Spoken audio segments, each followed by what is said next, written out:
एक लड़की छत पर बैठी हुई थी। उसने सफ़ेद कलर का प्लाजो सूट डाला हुआ था। बाल खुले हुए उसकी पीठ पर आ रहे थे। उसकी काली आंखों में आंसू थे।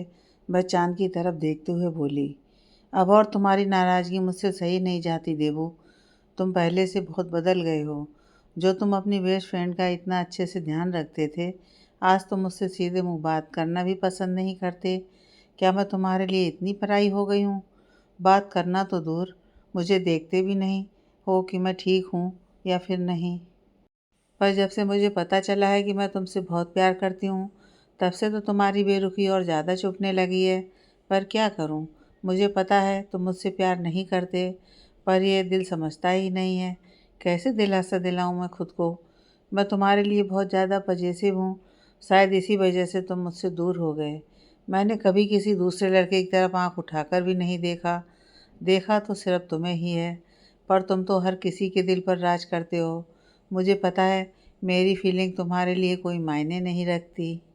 अगर मैं तुम्हारे लिए ज़रूरी होती तो तुम मुझे कभी सबके सामने बेइज्जत नहीं करते। तुमने मुझे तोड़ दिया है देबू। मेरा कॉलेज जाने का भी बिल्कुल मन नहीं करता, सिर्फ वहाँ के ताने सुनकर। और इससे भी ज़्यादा इस चीज़ का दुख होता है कि तुमने मुझे एक बार भी नहीं पूछा कि मैं कॉलेज क्यों नहीं आ रही। बहुत दर्द है इस दिल में, बस उसकी दवा सिर्फ तुम हो। पर तुम तो किसी और का इलाज बन रहे हो। शायद मेरी दोस्ती में कोई कमी रह गई थी जो मुझे आज दिखाई दे रही है। देखो ना, तुमने कितना बदल दिया मुझे। कभी मैंने सूट नहीं डाला, पर तुम्हारे लिए सूट डालना शुरू कर दिया। हमेशा किसी टॉम बॉय की तरह रही, पर तुमने मुझे एक लड़की बना दिया। सिर्फ तुम्हारी अटेंशन पाने के लिए मैंने क्या कुछ नहीं किया। अब अगर तुम भी मुझसे दूर जाना चाहते हो, तो मैं तुम्हें कभी रोकूंगी नहीं। जाना क्या चाहते हो, तुम तो जा ही चुके हो। पर मैं इसके पीछे अपनी ज़िंदगी कभी बर्बाद नहीं कर सकती। मुझे अपने बाबा के लिए जीना है, उनका सपना पूरा करना है। आखिर मैं उनकी इकलौती संतान हूँ। आज के बाद मैं भूल जाऊंगी कि मैंने तुम्हारे लिए अपने दिल में कोई फीलिंग रखी है। पर यह सब इतना आसान भी नहीं होता है, पर नामुमकिन भी नहीं है। मेरी माँ ने मुझे हमेशा सिखाया है, नामुमकिन शब्द में भी मुमकिन शब्द आता है। तो हमारे लिए कुछ भी चीज़ मुश्किल नहीं होती, बस बात आदत की होती है। जब आदत छूट जाती है तो सब कुछ भुलाया जा सकता है। वो सब शिकायत करते करते वहीं सो जाती है। ये लड़की और कोई नहीं बल्कि वेदिका थी, जो चाँद से अपनी शिकायतें कर रही थी। अगली सुबह उसकी नींद एक मुर्गे की आवाज़ सुनकर खुली। उसके घर की 2 गली छोड़कर ही एक मीट की दुकान थी, जहाँ पर मुर्गे का मीट मिलता था, और हमेशा ही उसकी नींद मुर्गे की आवाज़ से खुलती थी। उसको कभी अलार्म की ज़रूरत नहीं पड़ी। वह नीचे चली गई और उसने अपना मुँह धो लिया। फिर वह आकर सोफ़े पर बैठ गई और उसने अपनी मम्मी को आवाज़ लगाई, मम्मी प्लीज़ चाय दे दो ना, मैं पहले ही लेट हो रही हूँ। आपको तो पता है ना, मेरी 8:20 पर क्लास शुरू हो जाती हैं, और देखो 6 बजने को आए हैं। रसोई में से उसकी मम्मी की आवाज़ आई, कंचन जी। अरे बाबा ला रही हूँ, थोड़ा सा तो सब्र किया कर। यह बोलकर वह अपनी साड़ी को अपनी कमर पर टाँगते हुए बाहर आई और उन्होंने वेदिका के सामने पराठे और चाय रख दी। कंचन जी बोली, बेटा तेरे और देव के लिए पराठे पैक भी कर दूँ क्या? उसको मेरे हाथ के पराठे बहुत ज़्यादा पसंद है। अपनी मम्मी की आवाज़ सुनकर वेदिका की आंखों में पानी तैर गया। वो झट से बोली, नहीं मम्मी, इसकी कोई ज़रूरत नहीं है। आजकल उसने पराठे खाने बंद कर दिए हैं और मेरा भी मूड नहीं होता है खाने का, इसलिए आप रहने देना। वैसे भी मैं जल्दी ही आ जाऊंगी कॉलेज से। अपने आंसुओं को छुपाने के लिए वह मम्मी से बोली, मैं ये खाना अपने रूम में जाकर खाती हूँ, मुझे अपने कुछ असाइनमेंट भी डालने हैं। यह बोलकर वो बिना कंचन जी की बात सुने वहाँ से अंदर चली गई। उसने चाय और पराठे की प्लेट वहीं मेज पर रख दी और दीवार से लगकर रोने लगी। उसके दिल में बहुत दर्द हो रहा था, पर उसकी सुनने वाला कोई नहीं था। बचपन से ही देव उसके यहाँ आया करता था, तो उसके यहाँ पर अच्छी जान पहचान थी। अब उसने वहाँ पर आना बंद कर दिया था, तो कंचन जी उसके बारे में पूछती तो वेदिका का दिल भर आता। वैसे भी वह उसको क्या ही कहती, उसके पास कहने के लिए कुछ नहीं था। फिर उसने खुद को संभाला और बोली, मुझे इसके लिए और भी ज़्यादा स्ट्रांग बनना होगा, नहीं तो मैं देव का सामना नहीं कर पाऊँगी। पर उसको भी यह दिखाना होगा कि मैं उसके बिना रह सकती हूँ, उसके अलावा भी किसी और को अपना दोस्त बना सकती हूँ। उसने चाय के साथ पराठे ख़त्म किए और अपने कपड़े लेकर बाथरूम में घुस गई। कुछ देर बाद वो नहाकर बाहर आई। पहले की तरह वह अपने टॉम बॉय लुक में नहीं थी, बल्कि आज उसने कुछ अलग ट्राई किया था। उसने वाइट क्रॉप टॉप और ब्लैक कलर की स्कर्ट डाली हुई थी। उसके ऊपर ब्लैक कलर की जैकेट डाल ली।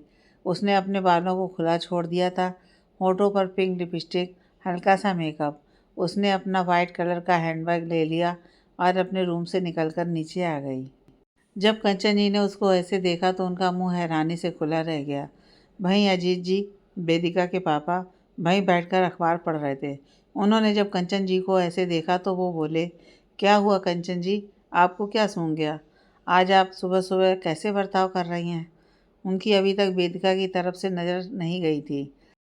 यह सुनकर कंचन जी अपने सेंस में वापस आईं और बोलीं, जब आपको पता चलेगा तो आप भी ऐसे ही बर्ताव करेंगे।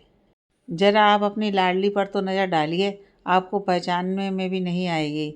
यह सुनकर वेदिका जल्दी से नीचे उतर कर आई और बोली, ऐसा कुछ नहीं है मम्मी, आप ही कहती हैं ऐसे कपड़े पहना करो। अब जब लड़कियों वाले पहन लिए तो आप मुझे ऐसे ताने मार रही हैं। यह सुनकर कंचन जी का मुंह बन गया। वेदिका अजीत जी की तरफ मुड़ गई और बोली, पापा मैं कैसी लग रही हूँ? यह सुनकर अजीत जी खुश होते हुए बोले, आज पहली बार लग रही है मेरी बेटी है। यह सुनकर वेदिका ने अपना मुंह बना लिया और बोली, पापा आप भी मम्मी की तरफदारी कर रहे हैं।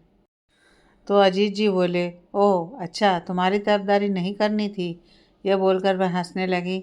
वही हंसी वेदिका के चेहरे पर भी तैर गई।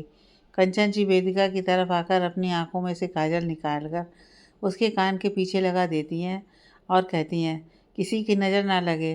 तो वेदिका बोली, वह तो वैसे भी नहीं लगने वाली, मैंने काले कपड़े जो पहने हुए हैं। फिर अजीत जी की तरफ देखकर, पापा क्या मैं आपकी स्कूटी ले जाऊं? वो क्या है ना, मैं बाइक चलाकर थक गई हूँ। यह सुनकर अजीत जी अपनी चाबी देते हुए बोले, स्कूटी आराम से चलाना, वह तुम्हारी बुलेट नहीं है। वेदिका ने हाँ में अपना सिर हिलाया और कॉलेज के लिए निकल गई। स्कूटी पर उसके बाल उड़ उड़ कर उसके चेहरे पर आ रहे थे, जिसमें वह और भी सुंदर लग रही थी। कुछ देर में वह बीएन टेक्नोलॉजी कॉलेज के सामने थी। वो कॉलेज में इंटर कर ही रही थी कि तभी एक रेड लैम्बोर्गिनी उसकी स्कूटी को ओवरटेक करके फटाफट से अंदर चली गई। ये देखकर वेदिका को बहुत गुस्सा आया। उसको पता था ये कौन कर सकता है। सीए के लास्ट ईयर में थी, वह भी उसने खुद पर काबू रखा क्योंकि उसको जल्द से जल्द क्लास में जाना था, क्योंकि क्लास स्टार्ट होने में सिर्फ 5 मिनट ही बाकी है। इसलिए उसने जल्दी से पार्किंग में जाकर अपनी स्कूटी पार्क की और अपना बैग उठाकर क्लास की तरफ मुड़ गई। वहाँ ग्राउंड में जितने भी स्टूडेंट थे सब वेदिका को देख रहे थे, क्योंकि सबने वेदिका को टॉम बॉय देखा था, पर यह कोई और ही वेदिका थी। जैसे कि वेदिका को पता था उसके साथ ये सब होना था। वह सबको इग्नोर करके अपनी क्लास में चली गई और फर्स्ट बेंच पर जाकर बैठ गई। ये पहली बार था जब वह फर्स्ट बेंच पर बैठी थी, क्योंकि क्लास का कोई भी स्टूडेंट उसको जानता ही नहीं था। वह क्लास अटेंड करती और देव के साथ हमेशा पीछे वाली बेंच पर बैठती थी, पर आज सबकी नज़रें उस पर ही थीं। पर वेदिका की नज़रें सिर्फ अपनी बुक में थी। तभी क्लास में प्रोफेसर आए और उनको पढ़ाने लगे। वहीं दूसरी तरफ उस रेड लंबोर्गिनी में से एक लड़का बाहर निकला, जिसने ब्लैक और फॉर्मल वाइट शर्ट पहनी हुई थी, एक फॉर्मल शूज, जिसमें वह बेहद हैंडसम लग रहा था। उसके बाल उड़कर उसके चेहरे पर आ रहे थे। उसने अपनी आंखों पर गॉगल्स लगा रखे थे और कोई नहीं बल्कि देव ठाकुर था। जी हाँ, जो वेदिका का बेस्ट फ्रेंड था, पर अब उनका एक दूसरे के साथ कोई रिश्ता नहीं था। तभी उसकी गाड़ी में से दूसरी तरफ से एक लड़की निकली, जिसने ब्लैक कलर का वन पीस डाला हुआ था और चेहरे पर बहुत सारा मेकअप लगा रखा था। उसके सिल्की बाल कंधे तक आ रहे थे। मैं सच में बहुत हॉट लग रही थी। यह लड़की थी देविका खुराना, जो अब देव की गर्लफ्रेंड थी। दोनों को क्लास में तो जाना नहीं था, तो वह सीधा जाकर कैंटीन में बैठ गए, क्योंकि वह क्लास के लिए पहले ही लेट हो चुके थे। अब वह प्रोफेसर से डांट नहीं सुनना चाहते थे। देविका का हाथ पकड़कर देव ने पूछा, क्या लोगी बेबी? आंटी जी ने बताया था आपने कुछ नहीं खाया है। यह सुनकर देविका शर्मा गई और बोली, ऐसा कुछ नहीं है देव, वह क्या है ना, मैं डाइटिंग पर हूँ, मुझे सिर्फ कॉफ़ी चाहिए, वह भी जिसमें शुगर कम हो। यह सुनकर देव उसके हाथ को चूमता हुआ बोला, जो आपका हुक्म। यह बोलकर उसने 2 कॉफ़ी ऑर्डर कर दी। दोनों कॉफ़ी पीते पीते एक दूसरे से हंसकर बात कर रहे थे। वहीं दूसरी तरफ वेदिका अपनी पढ़ाई में बिजी थी। वैसे तो क्लास का टॉपर था देव, पर जब से देविका से उसकी बात होनी शुरू हुई थी, उसने पढ़ाई पर ध्यान देना कम कर दिया था, क्योंकि वह ज़्यादा से ज़्यादा समय अपना देविका के साथ ही बिताता था। वहीं देविका का तो पढ़ाई से कोई लेना देना ही नहीं था। वह बड़ी मुश्किल से पास होती थी। वह दोनों बात कर रहे थे कि तभी उनके पास एक लड़का आया, जिसके सांस चढ़े हुए थे। वो हाँफता हुआ बोला, तूने आज वेदिका को देखा है? वह बिल्कुल बदल चुकी है। मुझे तो लग ही नहीं रहा है कि वह अपने बचपन की फ्रेंड है। यह सुनकर देव ने देविका का हाथ तुरंत छोड़ दिया। वेदिका का नाम सुनकर उसका चेहरा सफ़ेद पड़ गया, पर वो तुरंत खुद को नॉर्मल करके बोला, वो तो 3 दिन से कॉलेज ही नहीं आ रही है, और वैसे भी हमें क्या करना है। आकाश खन्ना, जो कि देव और वेदिका का अच्छा दोस्त था, वह उन दोनों के साथ स्कूल में पढ़ता था। वो बोला, अच्छा, तुझे सच में फ़र्क नहीं पड़ता? यह सुनकर देव बोला, चलो क्लास का टाइम हो गया है। यह बोलकर वो देविका का हाथ पकड़कर क्लास की तरफ चला गया, पर क्लास के बाहर ही उसके कदम रुक गए, क्योंकि सामने उसकी नज़र वेदिका पर चली गई, जो क्लास के किसी स्टूडेंट के साथ हंस कर बातें कर रही थी, जिसे देखकर देव को बिल्कुल भी अच्छा नहीं लगा। वह मन ही मन बोला, क्या यह वही वेदिका है जो किसी से बात नहीं करती थी, सिर्फ मुझसे बात करने के लिए, और आज देखो सबसे कैसे हंस हंस कर बातें कर रही है। अगले ही पल वो खुद से बोला, पर मुझे क्या मतलब है। यह बोलकर उसने अपने कदम क्लास के अंदर बढ़ा दिए। वेदिका अपना बैग उठाकर बाहर आने लगी, तभी उसकी नज़र देव पर गई। उसने उसको देखकर भी इग्नोर कर दिया। यह बात देव के दिल में चुभी, पर वह कुछ नहीं कर सकता था। आखिर यह सब दर्द देने की शुरुआत तो उसने ही की थी। अभी 15 मिनट का ब्रेक था अगली क्लास लगने में, इसलिए वेदिका बाहर चली गई और बाहर गार्डन में जाकर एक बेंच पर बैठ गई, जहाँ पर अक्सर देव और वेदिका साथ में बैठा करते थे और हंसी मजाक करते थे। सुबह सुबह आते ही वहीं बैठकर देव उसके सारे पराठे खा जाता था और वेदिका को एक भी पराठा नहीं देता। वहाँ बेंच पर बैठने के बाद वह सारी चीज़ें वेदिका के मन में चलने लगीं, और कब उसके आंसू बहने लगे उसे खुद पता ही नहीं चला। सिर्फ उसका ही दिल जानता था कि उसने कैसे देव को इग्नोर किया है, क्योंकि देव ने उसको बुरी तरह से हर्ट किया था, और सबसे ज़्यादा जान निकाल रहा था देव, उसको बहुत ज़्यादा इग्नोर कर रहा था। और तो और पिछले 3 दिनों में उसने कभी वेदिका की खबर भी नहीं ली। यह बात वेदिका के मन में घर कर गई कि अब देव को उसकी कोई चिंता नहीं है, तो वह भी देव की कोई चिंता नहीं करेगी। अगर वह उससे दूर रहकर खुश है, तो वह भी उससे दूर ही रहेगी। वह भी देव के जैसे अपने और फ्रेंड्स बनाएगी, वरना उसकी ज़िंदगी तो देव के इर्द गिर्द ही बनकर रह गई थी। तभी एक लड़का उसके पास आकर बैठ गया। देखने में वह ठीक ठाक था। उसके घुंघराले बाल उसके चेहरे पर आ रहे थे। उसने अपनी आंखों पर चश्मा लगा रखा था, जिससे उसकी हल्की भूरी आंखें चमकती हुई नजर आ रही थीं। यह और कोई नहीं बल्कि रजत चौहान था, जो उनकी क्लास का टॉपर था वेदिका के बाद। रजत शुरू से ही वेदिका से फ्रेंडशिप करना चाहता था और उसको अपनी दोस्त बनाना चाहता था, पर देव के होते हुए संभव नहीं था। उसने वेदिका को हमेशा से ही एक दोस्त की नज़र से देखा था, और वैसे भी वेदिका तो टॉपर थी क्लास की, तो हर कोई उससे दोस्ती करना चाहता था, पर हर किसी के प्रपोजल वेदिका ने ठुकरा दिए थे। रजत उसको रोते हुए देखकर बोला, हर वक्त आंसू बहाना किसी भी मसले का हल नहीं हो सकता है। तो अपने उस आंसू को इतना मजबूत बनाओ कि वह कभी बहने के लिए कभी तैयार ही नहीं हो। और मैंने जब भी तुम्हें देखा है, हमेशा एक बोल्ड अवतार में देखा है, तो तुम आज इतनी कमज़ोर क्यों पड़ गई हो। यह सुनकर वेदिका ने उसकी तरफ देखा, पर उसने कुछ नहीं कहा। रजत को पता चल गया कि वह उसका आंसर नहीं देने वाली। वह भी चुपचाप बेंच पर बैठा रहा।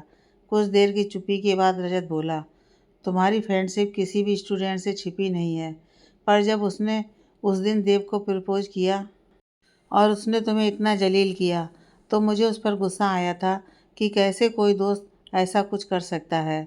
पर अब तुम हर बार उस चीज़ के सहारे तो नहीं रह सकती ना, और 3 दिन से तुम्हारी पढ़ाई भी ख़राब हो रही है। वैसे भी कुछ ही दिनों में असेसमेंट टेस्ट शुरू हो रहे हैं, तो अपनी पढ़ाई पर ध्यान दो, क्योंकि हम चाहते हैं अब की बार भी हमारी क्लास की टॉपर तुम ही बनो। देव चाहे कुछ भी कहे, पर तुम्हारी नॉलेज की वजह से ही हमारा कॉलेज टॉप में है। मैं बस इतना कहना चाहता हूँ, कोई भी इंसान पूरी ज़िंदगी हमारे इर्द गिर्द नहीं गुजार सकता, और ये ट्रेलर तो तुमने देख ही लिया है। यह सुनकर वेदिका तुरंत बोली, तो क्या तुम्हें उस दिन बुरा नहीं लगा था जब मैंने तुम्हारी फ्रेंडशिप को ठुकराया था? यह सुनकर रजत हंसने लगा और बोला, मुझे उस चीज़ का बुरा नहीं लगा क्योंकि तुम मेरी कभी दोस्त बनी ही नहीं और हम सिर्फ अपनों का ही बुरा मानते हैं। जब मैं तुम्हें जानता ही नहीं हूँ और तुम मुझे जानने की कोशिश ही नहीं कर रही, मेरी दोस्त बनने की कोशिश ही नहीं कर रही, तो मुझे क्यों बुरा लगेगा? मुझे तो तुम में बस एक अच्छे दोस्त की छवि दिखाई दे रही थी। इस नाते मैं तुम्हारे पास फ्रेंडशिप के लिए आया था। यह सुनकर वेदिका बोली, अगर अब मैं कहूँ तो मैं तुम्हारी दोस्त बनना चाहती हूँ, तो क्या तुम मुझे अपनी दोस्त बना लोगे? यह सुनकर रजत हंसते हुए बोला, क्यों नहीं, हमारी तो किस्मत ही खुल जाएगी तुम्हारी जैसी दोस्त जो मेरी बनेगी। और वैसे भी तुम तो हो ही टॉपर, पर मेरी पढ़ाई में भी हेल्प हो जाएगी। वैसे अगर तुम्हें कभी लगे कि तुम्हें कुछ नहीं आ रहा है तो तुम मुझसे पूछ सकती हो। वैसे मुझे ऐसा नहीं लगता है कि तुम कभी किसी चीज़ को अपनी पढ़ाई में छोड़ती होगी या तुम्हें किसी चीज़ को किसी से पूछने की ज़रूरत पड़ती होगी। यह बोलकर मैं हंसने लगा। उसकी बात सुनकर वेदिका भी हंसने लगी। रजत उसको एकटक देख रहा था। वह बोला, तुम हंसते हुए बहुत अच्छी लगती हो, इसलिए हंसती रहा करो। चलो अब क्लास के लिए देर हो रही है। मुझे पता है तुम तो खुद कर लोगी, पर मुझे तो क्लास लगाने की ज़रूरत है ना। यह बोलकर वो बेंच से उठ गया। वेदिका बोली, मैं भी चल रही हूँ क्लास में, मैं भी अकेले यहाँ बैठकर क्या करूँगी। दोनों हंसते हुए एक दूसरे से बात करते हुए क्लास में आ गए और जाकर फर्स्ट बेंच पर बैठ गए। वहीं जब देव ने यह सब देखा तो उसका खून खौलने लगा। उसका दिल भारी हो चुका था। वो मन ही मन बोला, तो तुमने मेरी जगह किसी और को दे ही दी वेदिका। वो एकटक वेदिका को देख रहा था, जो उसकी तरफ देख कर भी नहीं देख रही थी। वो रजत के साथ हंस हंस कर बातें कर रही थी, पर उसको ही पता था कि उसके दिल पर क्या बीत रही थी। जब उसने देव को देवका के साथ बैठा हुआ देखा था, वह उसको नज़रअंदाज करने की कोशिश कर रही थी। लगभग 5 मिनट बीत गए। प्रोफेसर क्लास में नहीं आए थे। तभी एक लड़का आया जो कि किसी दूसरी स्ट्रीम से था। वो बोला, आज कॉलेज के ऑनर आए हुए हैं तो उन्होंने सभी प्रोफेसर की मीटिंग ली हुई है। ऐसे में कोई क्लास नहीं लगेगी। अगर यहाँ पर कोई बैठकर पढ़ना चाहता है तो पढ़ सकते हैं, वरना आप सभी अपने घर पर जा सकते हैं। ये कॉलेज के प्रिंसिपल का ऑर्डर है। बाहर सॉफ्ट डोर पर भी ये नोटिस लगाए गए हैं। यह बोलकर वो लड़का बाहर चला गया। सभी क्लास वाले खुश हो गए थे कि आज कोई भी क्लास नहीं लगने वाली है, तो सभी ने आज अपने दोस्तों के साथ मिलकर बाहर जाने का प्लान बनाने लगे। रैत बोला, चलो हम कैंटीन चलते हैं, मुझे वैसे भी बहुत ज़्यादा भूख लगी हुई है और कुछ असाइनमेंट हैं जो मुझे तुमसे अभी समझने हैं। यह सुनकर वेदिका बोली, चलो ठीक है, मैं एक बार अपना लाइब्रेरी कार्ड लेकर आते हैं, मैंने उसको रिन्यू होने के लिए दिया था। ये बात देव ने सुन ली थी। वह देवका के साथ क्लास से बाहर जाने वाला था। बाहर आकर वह देवका से बोला, तुम चलो, मैं अभी आता हूँ। यह बोलकर वो लाइब्रेरी में चला गया। वह वेदिका के आने का इंतज़ार करने लगा। वेदिका रजत से कहकर लाइब्रेरी की तरफ आ गई। अंदर जाती उससे पहले किसी ने उसको हाथ पकड़कर अपनी तरफ खींच लिया। इस घटना से वेदिका एकदम डर चुकी थी और यह कोई नहीं बल्कि देवी था। उसने वेदिका को दीवार के सहारे खड़ा कर दिया और अपने दोनों हाथ दीवार पर रख दिए थे। वह वेदिका को घूरते हुए बोला, तुम मुझे इग्नोर क्यों कर रही हो? जानी पहचानी आवाज़ सुनकर तुरंत वेदिका ने अपनी आंखें खोल दी। अपने सामने देव को देखकर उसकी आंखों के सामने वही घटना याद आ गई, जिससे उसकी आंखें अंगारे उगलने लगीं। वह देव को गुस्से से घूरती हुई बोली, क्या प्रॉब्लम है तुम्हारी और तुमने मुझे इस तरह कैसे खींचा? यह सुनकर देव का गुस्सा आसमान पर चढ़ गया। उसने वेदिका की बाजुओं को कसकर पकड़ लिया और गुस्से से उसकी आंखों में देखते हुए बोला, तो क्या अब मेरा इतना भी हक नहीं है तुम पर? तुम सच में मुझे भुला चुकी हो? भूल भी क्यों नहीं गई होगी, नए नए दोस्त जो मिल गए हैं। अब तुम्हें अपने देवू की क्या ज़रूरत रह गई है? उसकी यह बात सुनकर वेदिका को गुस्सा आ गया। वह बोली, मुझे जब ज़रूरत थी तब कहाँ थे तुम? जब हर चीज़ में मैं तुम्हें ढूंढती थी तब कहाँ थे तुम? तब तुम अपनी उस सो कोल्ड क्रश के पीछे नहीं भाग रहे थे? जहाँ जहाँ मुझे तुम्हारी ज़रूरत पड़ी, वहाँ वहाँ मुझे सिर्फ खाली जगह नज़र आई। और वैसे भी अगर तुम अपनी लाइफ में अपने दोस्त बना सकते हो तो क्या मुझे इस चीज़ की इजाज़त नहीं है? मैंने तो कभी किसी की तरफ आंख उठाकर भी नहीं देखा। दोस्ती करने की दूर की बात थी, पर तुमने मेरी आंखें खोल दी। मैं तुम्हारे लिए क्या हूँ तो मुझ जैसी सीधी सादी दिखने वाली साथे लड़की से बात करना तुम्हें शोभा नहीं देता। मेरी जैसी तुम्हारे आगे पीछे चक्कर काटती हैं तो कृपा करके उन पर ज़्यादा ध्यान दो। मेरी लाइफ में दखलंदाजी करने की कोई ज़रूरत नहीं है। यह सुनकर देव को गुस्सा आ गया और उसने अपनी पकड़ वेदिका पर कस दी थी, जिससे वेदिका को दर्द होने लगा। पर वेदिका ने यह सब अपने चेहरे से पता नहीं लगने दिया। अनजाने में ही सही पर देव उसको दर्द दे रहा था।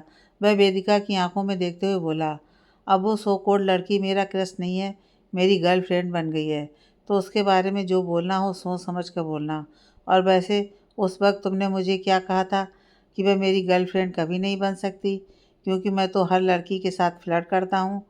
पर असली वजह तो तुमने मुझे बताई ही नहीं कि तुमने खुद देवका से ये बात कही थी कि तुम मेरी गर्लफ्रेंड हो, जबकि यह सच नहीं है। तुम तो सिर्फ मेरी बेस्ट फ्रेंड थी, जो अब वो भी नहीं रही। उसकी बात सुनकर वेदिका की आंखों में आंसू बहने लगे, पर उसने अपना चेहरा नीचे कर लिया, क्योंकि अब देव की बातें उसे सुनी नहीं जा रही थीं। क्योंकि उसको पता था जो भी देव बोल रहा है वह देवका की वजह से ही बोल रहा है। ज़रूर उसने ही वेदिका के खिलाफ कोई पट्टी पढ़ाई होगी देव को। वो आगे बोला, सही कहती है देवका, तुम जैसी लड़कियों का कोई स्टैंडर्ड नहीं होता। तुम जैसी लड़कियां तो कभी दोस्त नहीं बनाई जा सकती, पर मैंने तो तुम्हें अपना बेस्ट फ्रेंड समझा था। जब देव ने यह कहा कि उसने उसको बेस्ट फ्रेंड समझा था, यानी कि वो अब उसकी बेस्ट फ्रेंड नहीं है। और उसने तो न जाने कितने सपने देख लिए थे देव के साथ। बचपन से ही उससे प्यार करती आई थी और उसने सोचा था कि कभी ना कभी तो देव उससे प्यार करने लगेगा। पर यह तो उल्टा ही हो गया। देव ने तो उससे उसकी दोस्ती ही छीन ली और ना जाने उसके दामन पर कितने दाग लगा दिए। उसने देव से कुछ नहीं कहा, क्योंकि रोने की वजह से उसको ऐसा लग रहा था कि उसके आंसू उसके गले में फंस चुके हैं और उसके गले में से आवाज़ ही नहीं आ रही है। उसने देव को फ़ौरन धक्का दे दिया और वहाँ से चली गई। धक्का देने की वजह से देव थोड़ा सा लड़खड़ा गया था, पर उसने खुद को संभाल लिया। वेदिका को जाते हुए देखकर उसके दिल में हुक उठी, क्योंकि कुछ भी हो जाए वेदिका उसको छोड़कर नहीं जाती थी। पर आज उसने मुड़कर भी देव की तरफ नहीं देखा। रुकने की तो बात दूर थी। उसने गुस्से से अपना हाथ दीवार पर मार दिया और बोला, क्यों क्यों मुझे तुमसे फ़र्क पड़ रहा है? मुझे तो खुश होना चाहिए कि तुम मुझसे दूर हो गई। यही तो चाहने लगा था मैं कि कब मैं देवका के करीब जाऊं, पर तुम्हारे होते ये सब पॉसिबल नहीं हो रहा था। और जब तुमने अपने प्यार का इजहार किया तो मुझे और भी गुस्सा आ गया। इसलिए गुस्से में मैं वह सब तुम्हें कह गया, जबकि मुझे वह सब कहना नहीं चाहिए था। क्यों? फिर क्यों मुझे इससे फ़र्क पड़ रहा है? उसने अपना हाथ इतनी तेज़ी से मारा था कि उसके हाथ में चोट लग गई और खून का फव्वारा फूट पड़ा। पर उसने अपना दर्द इग्नोर कर दिया। तभी वहाँ देवका आई। उसने देव को इस तरह देखा तो उसने अपने मुंह पर हाथ रख लिया और भागकर उसके पास आई। वो बोली, ये क्या किया तुमने देव? क्यों तुम खुद को चोट पहुंचा रहे हो? देव ने खुद को कंट्रोल कर लिया और देवका को देखकर बोला, कुछ नहीं, बस थोड़ा सा कट लग गया था कल और आज दीवार से लगने के कारण इसमें खून आने लगा। डर की कोई बात नहीं है। पर देवका नहीं मानी। उसने देव का हाथ पकड़ा और वह क्लिनिक रूम में ले गई। उसने डॉक्टर से अच्छे से बैंडेज करवाई। फिर उसने देव को पेन किलर दी ताकि उसको दर्द ना हो। दोनों बाहर आ गए। देवका बोली, चलो मैं तुम्हें तुम्हारी फेवरेट कॉफ़ी भी पिलाती हूँ, इससे तुम्हारा मूड ठीक हो जाएगा। वैसे भी आप देव को अपनी कॉफ़ी की तलब लग रही थी, तो वो भी देवका के साथ कैंटीन में आ गया। कैंटीन में आते ही उसने चारों तरफ अपनी नज़र दौड़ाई, पर उसको वेदिका कहीं भी नज़र नहीं आई। फिर उसकी नज़र रजत पर गई, जो अपने किसी दोस्त के साथ बैठा कॉफ़ी पी रहा था। यह देखकर उसके मन को थोड़ी सी शांति मिली कि वेदिका उसके साथ नहीं है, वरना वेदिका को उसके साथ देखकर वह मन ही मन कुढ़ रहा था। उसने कैंटीन में कदम रखा, तभी उसके कानों में अपने ही कहे शब्द गूंज गए, तुम्हें है ही क्या जो मैं तुमसे प्यार करूं? अपनी इस भोली सी सूरत के पीछे क्या क्या छुपा रखा है? मैंने सपने में भी नहीं सोचा था। साधारण सी दिखने वाली, जिसको इस कॉलेज में स्कॉलरशिप की वजह से एडमिशन मिला, जो मेरे स्टेटस से परे है, मैं तुमसे प्यार करूँगा? तो आप इस गलत फहमी में मत रहिए मिस वेदिका शर्मा। कोई अपने लेवल का ढूंढिए। उसकी बातों को सुनकर वेदिका की आंखों में आंसू आ जाते हैं। वेदिका के आंसू याद करके उसका मन बेचैन हो गया। उसने देवका से कहा, तुम खुद अपनी गाड़ी से चले जाना, मुझे कुछ ज़रूरी काम है इसलिए मैं जा रहा हूँ। यह बोलकर वह बिना देवका की सुने वहाँ से चला गया। देवका उसके व्यवहार से एकदम गुस्सा हो गई। वो खुद से बोली, क्यों तुम मुझसे दूर भाग रहे हो? मुझे पता है यह सब तुम क्यों कर रहे हो, पर मैं इतनी आसानी से तुम्हें खुद से दूर नहीं जाने दूंगी। प्यार करती हूँ तुमसे, कोई गुनाह थोड़ी ना किया है। और उस वेदिका के आसपास मुझे दिखे तो तुम्हारा ऐसा हाल करूँगी, और साथ में उस वेदिका का भी, कि तुम कभी एक दूसरे के पास आने का नहीं सोचोगे। बस एक बार तुमसे मेरी शादी हो जाए और उसके बाद तो मैं तुम्हें अपनी मुट्ठी में कस लूँगी, और तुम्हारी ज़मीन जायदाद को भी। उसके बाद मुझे तुमसे कोई मतलब नहीं है। वहीं दूसरी तरफ वेदिका ग्राउंड में बैठी रो रही थी। तभी वहाँ पर एक लड़का आया और उसके पास बैठ गया। यह और कोई नहीं बल्कि आकाश खन्ना था। वह वेदिका को बोला, बेदी, क्यों तुम अपना दिमाग खराब कर रही हो देव की वजह से? अगर उसको तुमसे कोई बात नहीं करनी है तो क्यों तुम उसके पीछे जाती हो? मैंने तुम्हें समझाया था ना कि अब से देव से दूर ही रहना। क्यों उसके करीब जाकर खुद को दर्द देती हो? यह सुनकर वेदिका बोली, अगर मुझे पता होता कि उसकी दोस्ती इतनी जिल्लत देती है और एक न एक दिन दिल तोड़ती है, तो मैं कभी उससे दोस्ती नहीं करती। और तो और, मैं तो उससे प्यार कर बैठी। मैं तो मान गई कि वह मुझसे प्यार नहीं करता और ना ही मुझसे दोस्ती का रिश्ता रखना चाहता है। पर यह दिल, इस दिल को कैसे समझाऊं कि वह अब मेरा कुछ नहीं लगता है। अगर हमारे बीच कोई रिश्ता है तो वह सिर्फ अनजान रिश्ता है। पर क्या करूं, उसकी कई छोटी छोटी बातें मेरे दिल पर लगती हैं, और आज तो उसने हमारी दोस्ती पर ही सवाल उठा दिया। जिस देव को मैं बचपन से जानती थी, वह ये देव है ही नहीं। मेरा देवू तो कहीं खो गया है। यह सिर्फ देवका का देव है। यह बोलकर वह फूट फूट कर रोने लगी। जब आकाश से यह सब देखा नहीं गया तो उसने वेदिका को अपने गले लगा लिया। आकाश का स्नेह पाकर वेदिका फूट फूट कर रोने लगी। वहीं पीछे खड़ा देव उनकी बात सुनकर सुन रह गया। उसके दिल में दर्द होने लगा जब उसने यह वेदिका से सुना कि वह तो वेदी का देवू नहीं रहा, और तो और उसने देवका और देव को साथ जोड़ दिया था। वह मन ही मन बोला, क्या यही वही वेदी है जो किसी को मेरे आसपास फटकने भी नहीं देती थी, और आज देखो मुझे किसी और को सौंप दिया। क्या बस इतना ही प्यार था उसको? क्या मैं अब सच में उसकी ज़िंदगी में कोई इम्पोर्टेंस नहीं रखता? तभी उसके दिल में से कहीं से आवाज़ आई, तूने उसको इतना दर्द दिया है तो फिर भी सोचते हो कि वह तुम्हें इम्पोर्टेंस दे और बार बार तुम्हारे करीब आए और जिल्लत सहन करे। आकाश और बेदी को इतना पास देखकर देव को जलन होने लगी। जब उसे देखा नहीं गया तो वह वहाँ से चला गया। वह 80 की स्पीड से गाड़ी चला रहा था। कुछ ही देर में वह घर के सामने था। वहीं दूसरी तरफ वेदिका भी घर की तरफ निकल चुकी थी। उसके दिल में बेहद दर्द था जो कोई नहीं देख पा रहा था। वह अंदर ही अंदर अपने दर्द से लड़ रही थी। कुछ दूर जाने के बाद ही बारिश शुरू हो गई थी। बारिश को देखकर उसके दिल को राहत मिली। उसको बारिश बहुत ज़्यादा पसंद थी। उसका बारिश के लिए प्यार किसी से छुपा नहीं था। उसने स्कूटी एक जगह रोक दी और खुद शेल्टर के नीचे जाकर खड़ी हो गई। आज पहली बार था जब वह बारिश में भीगना नहीं चाहती थी। वह एक चाय की टपरी थी जहाँ पर एक या दो लोग नज़र आ रहे थे। वे लोग चाय पी रहे थे। ये देखकर वेदिका ने अपने लिए भी एक चाय बनवा ली। बारिश को देखते हुए चाय का लुत्फ़ उठाने लगी। तभी उसकी नज़र दूर एक लड़के और एक लड़की पर पड़ी, जो कि स्कूल ड्रेस में थे और बारिश के पानी में कूद रहे थे। कभी वह लड़का उस लड़की पर पानी फेंक रहा था तो कभी वह लड़की। ये दोनों और कोई नहीं बल्कि देव और वेदिका थे। उन दोनों को ही बारिश में खेलना बहुत ज़्यादा पसंद था। जब भी बारिश आती वो दोनों किसी की परवाह किए बिना बारिश में भीगने लगते। ऐसा कोई काम नहीं बचा था जो उन्होंने नहीं किया हो, पर घर पर अच्छी खासी डांट भी खाते थे। उन दोनों को देखते हुए वेदिका की आंखें नम हो गईं। कब वो धीरे धीरे चलकर उनके पास आ गई थी उसको पता ही नहीं चला, पर गाड़ी के हॉर्न से वो होश में आ गई थी। उन दोनों के बचपन की जर्नी उसकी आंखों के आगे चल रही थी। उसने खुद को संभाला और अपनी स्कूटी लेकर वहाँ से निकल गई। वह बारिश की बूंदों को अपने चेहरे पर महसूस कर रही थी, पर उस पानी ने उसके आंसुओं को छुपा लिया था। उसको वह बारिश की ठंडी ठंडी बूंदें अपने दिल पर तपती हुई महसूस हो रही थीं। वह घर आए तो उसकी मम्मी पापा नहीं थे, क्योंकि वह अपने काम पर गए हुए थे। वेदिका अपने कमरे में गई और बाथरूम में घुस गई। वह शॉवर चलाकर उसके नीचे खड़ी हो गई। उसका सारा दर्द पानी के साथ मिलकर बह रहा था।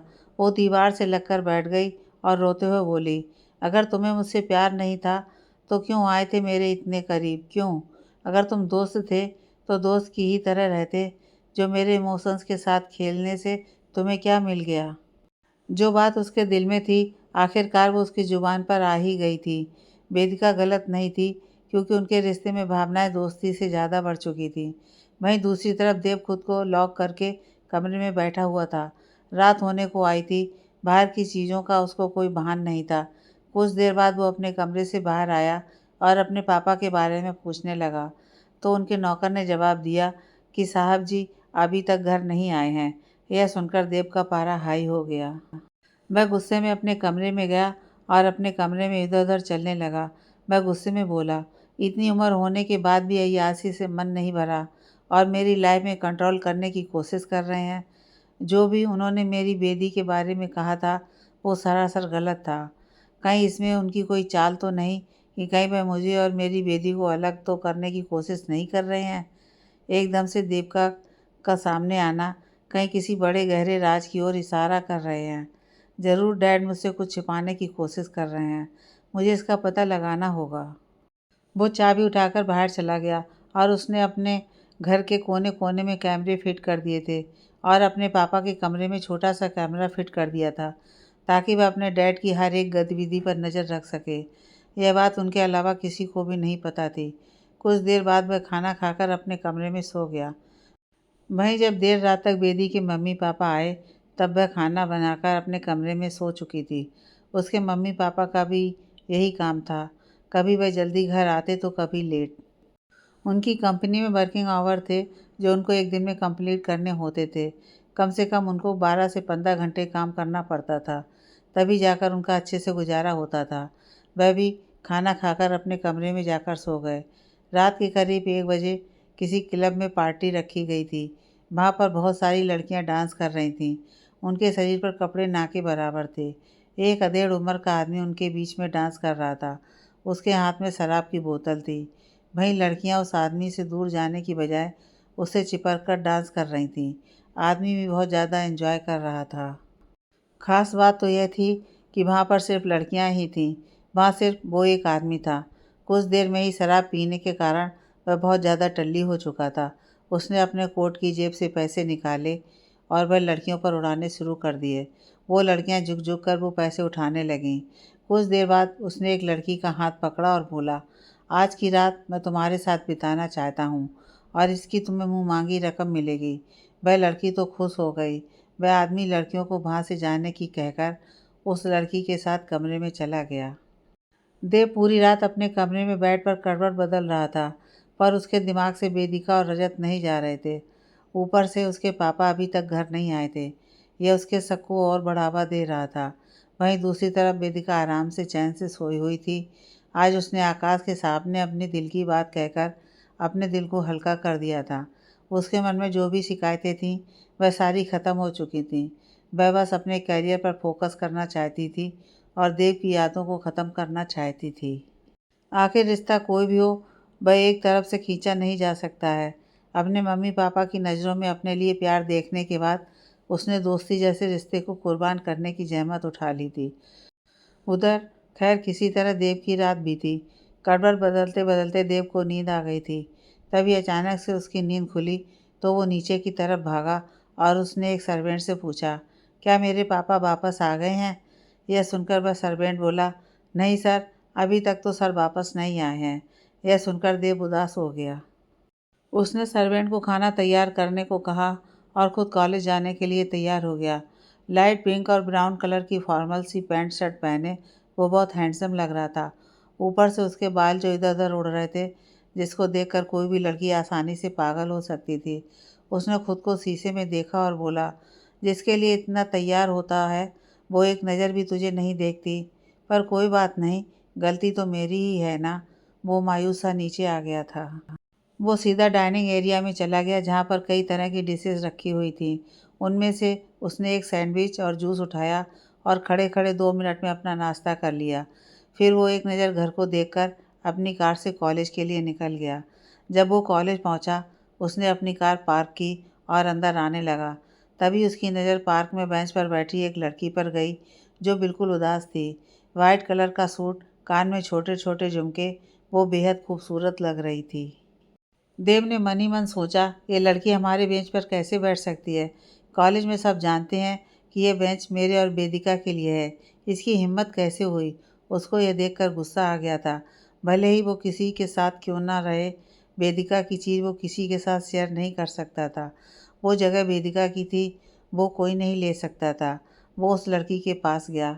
जैसे जैसे वो जा रहा था, उसको लग रहा था वो उसको जानता है, पर कैसे, कहाँ देखा था उसको, यह बिल्कुल भी समझ नहीं आ रहा था। वो उस लड़की के करीब आकर खड़ा हो गया और बोला, आप यहाँ कैसे बैठ सकती हैं। यह बोलकर वो अपनी नज़र उस लड़की पर टिका देता है। वो लड़की अपनी नज़र उठाकर उसकी तरफ देखती है तो वो हैरान हो जाता है। वो और कोई नहीं बल्कि वेदिका ही थी, जो आज बिल्कुल अलग अवतार में थी। वो तो उसके इस लुक में घायल हो गया था। उसकी नज़र नहीं हट रही थी वेदिका के चेहरे से। वो मन ही मन सोचने लगा, क्या ये वही वेदिका है जो उसके साथ रहती थी। ये उसकी वेदिका थी ही नहीं। बदल लिया था उसने खुद को, अंदर से ना सही बाहर से ही। पहले वो बिल्कुल देव जैसे कपड़े पहनती थी, पर अब वो देव की पसंद से नहीं, अपनी पसंद से रहना चाहती थी। इसलिए आज उसने सूट डाला था और ये इंडियन ड्रेसेस उसकी मम्मी को भी बहुत पसंद आई थी। वो एकदम बार्बी डॉल लग रही थी। पर उसको ऐसे देखकर देव को बिल्कुल भी अच्छा नहीं लग रहा था, क्योंकि लगभग सब लड़के उसको ही देखे जा रहे थे। देव उसके लिए पहले भी बहुत पजेसिव था और अब भी। देव उसको देखते हुए बोला, खुद को बदल रही हो। वाह, अच्छा है, बहुत अच्छा है। तुम्हारे न्यू फ्रेंड को यही सब पसंद है क्या, जो ये सब करना शुरू कर दिया। वेदिका का दिल उसकी ये बात सुनकर लगभग टूट गया था, पर वह किसी तरह खुद को संभाले हुए थी। उसको अंदर ही अंदर देव पर बहुत गुस्सा आ रहा था, पर वह देव को कुछ नहीं कहना चाहती थी, बस उसको इग्नोर करना चाहती थी, क्योंकि देव आजकल उसको बहुत हर्ट कर रहा था।